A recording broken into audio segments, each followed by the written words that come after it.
السلام علیکم، میرا نام ہے محمد واجد اور آپ دیکھ رہے ہیں واجد فوری ٹی وی۔ ناظرین، آج کے انسان کا دل چاہتا ہے کہ وہ دنیا کی حسین ترین اور عجیب و غریب چیزیں دیکھے، اور اسی دیکھنے کی جستجو میں انسان اپنے گھر سے باہر، قصبہ، شہر اور یہاں تک کہ ایک بر اعظم سے دوسرے بر اعظم تک بھی چلا جاتا ہے۔ دوستو، آپ نے یہ تو بہت سنا ہوگا کہ ہر ملک چاہتا ہے اس کی ٹورازم میں دن دگنی رات چگنی اضافہ ہو، مگر کچھ ایسے ممالک بھی اس دنیا میں موجود ہیں جو کہ اپنی مخصوص ایریاز پر کسی بھی لوگوں کے جانے پر پابندی عائد کر رکھی ہے، اور یہ پابندی کہیں تو مذہبی بنیاد پر ہے اور کہیں ماحولیاتی اثرات کی بنیاد پر۔ مزید آگے بڑھنے سے پہلے تمام دوستوں سے گزارش ہے کہ ہماری ویڈیو کو لائک کریں، چینل کو سبسکرائب کریں اور بیل آئیکن پر دبا دیں۔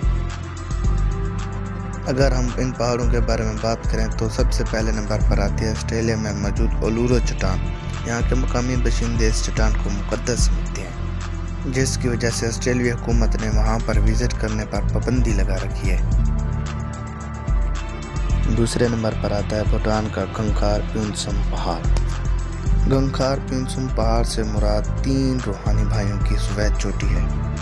اس چوٹی کا وہاں پر بہت احترام کیا جاتا ہے، جس کی وجہ سے حکومت نے اس پر جانے کی پابندی لگا رکھی ہے تاکہ اس کی شکل کو برقرار رکھا جائے۔ اس کی بلندی 7570 میٹر ہے۔ یہ ایسی چوٹی ہے جس کو ابھی تک کسی نے سر نہیں کیا۔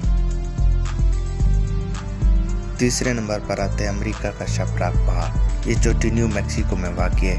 اس کے آس پاس بہت بڑے میدان پھیلے ہوئے ہیں۔ یہ پہاڑ میدان کے درمیان اوپر کی طرف عجیب طریقے سے اٹھا ہوا ہے۔ یہاں کے رہنے والے لوگ شپراک پہاڑ کو مقدس اور پاکیزہ مانتے ہیں، اور ان کے نزدیک اس پہاڑ کو احترام کے قابل مانا جاتا ہے، جس کی وجہ سے یہاں کی گورنمنٹ نے اس پر جانے کی پابندی لگا رکھی ہے۔ اور حیرت کی بات یہ ہے کہ اس چوٹی کو سر کرنے کی کوشش میں کئی لوگ اپنی جان سے ہاتھ دھو بیٹھے ہیں۔ چوتھے نمبر پر آتا ہے جاپان کا کوہ اومینی پہاڑ۔ شنتو نام کا ایک مذہب جو کہ جاپان میں پایا جاتا ہے، اس پر عمل کرنے والے اس چوٹی کو بہت مقدس مانتے ہیں۔ ان کے لیے یہ چوٹی بہت اہم ہے، لیکن اس چوٹی پر آدھی پابندی ہے۔ آدھی پابندی کا مطلب یہاں مرد تو جا سکتے ہیں، لیکن عورت اس چوٹی کے قریب بھی نہیں جا سکتی۔ اس کی پہلی وجہ تو یہ ہے کہ شنتو مذہب کو ماننے والوں کے مطابق عورت حیض اور نفاس کے وقت ناپاک ہو جاتی ہے، جس کی وجہ سے ان کا اس مقدس پہاڑ پر جانا ممنوع ہے۔ اور اس کی دوسری وجہ یہ ہے کہ اس پہاڑ پر ان کے مذہب کے رہبر اپنے کام میں مصروف ہوتے ہیں، تو عورت کی وجہ سے ان کے کام پر اثر پڑتا ہے، اور یہ آدھی پابندی تقریباً 1300 سال سے قائم ہے۔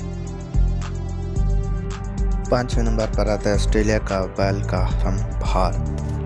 یہ پہاڑ ایک آتش فشاں پہاڑ ہے جو کہ بجھا ہوا ہے۔ اس پر جانے کی پابندی کسی مذہب سے منسلک نہیں ہے، بلکہ اس پہاڑ پر خاص قسم کے کیڑے مکوڑوں کی ایک نایاب نسل رہتی ہے، جن کا اس دنیا میں دوسری جگہ کوئی وجود نہیں ہے۔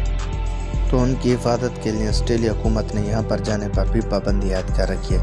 اس پہاڑ کو یونیک و ثقافتی ورثے کا حصہ قرار دیا گیا ہے۔ 6 نمبر پر آتا ہے فلپائن کا کوہ باناہاؤ پہاڑ۔ فلپائن کا یہ پہاڑ ایک آتش فشاں پہاڑ ہے۔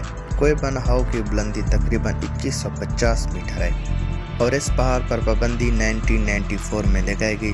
اس پابندی کی 2 وجوہات ہیں۔ پہلی وجہ تو یہ ایک مذہبی لحاظ سے مقدس مقام تھا، اور دوسرا ایک بڑا مسئلہ تھا کہ یہاں آنے والے لوگ صفائی کا بالکل خیال نہیں رکھتے تھے، اور یہاں سے جاتے جاتے بہت کچرا چھوڑ جاتے تھے، جس کی وجہ سے یہاں کے ماحول کو بہت بڑا خطرہ ہونے لگا، اور اس چیز کا نتیجہ اس پر پابندی کی وجہ بن گیا۔